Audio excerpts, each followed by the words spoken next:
We are here at the 2012 joint budget hearing on taxation. I'm here in Albany today because the Capitol is right in my backyard. I live here, I live less than a mile from here, from this place where all these decisions are made that affect people all across the state of New York. We are specifically interrupting this hearing today because students, working class folks, don't have an ability to influence the political process. We can't hire corporate lobbyists. We can't use campaign donations to have our voices heard. As someone who lives in New York, I often have to weigh the my options of am I going to pay my rent this month? Am I going to pay my student loans?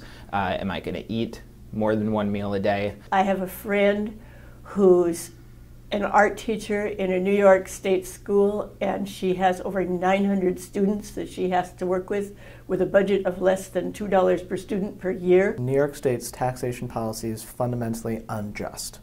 At the same time that millionaires and billionaires are about to get a large tax break, students are being asked to pay 30% more, social services are being cut, education's underfunded, and yet billion-dollar corporations get to use corporate tax loopholes to get around their paying their fair share of taxes. The loudest voice in government these days is the highest bidder, the highest spender.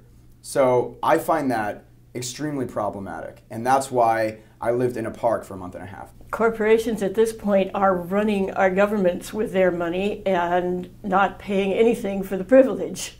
And I want both those things to change, actually.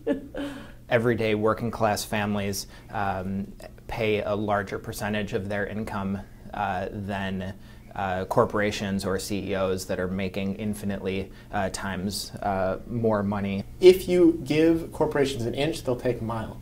Because their only priority, the only thing they really care about is their bottom line. The people that have the most are only taking more and more, while those that have very little are increasingly left with less and less. And the only way the voice of the people has to be heard is to come out here and be a little bit obnoxious. And we're doing that for some really important reasons for human beings. We're really just saying what everybody is thinking.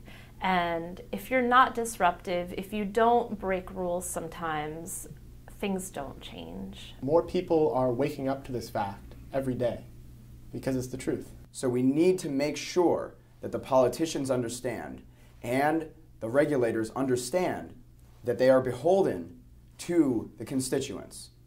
And we are the people, our voices will be heard. The tax cuts to millionaires and billionaires and the corporate loopholes that we are here protesting today are prime examples of the broader societal inequalities that the Occupy movement is fighting against. I started working with Occupy because I finally saw the chance to work with a lot of other people who are willing to take risks and take time out of their daily life and seemed committed to remaking our society.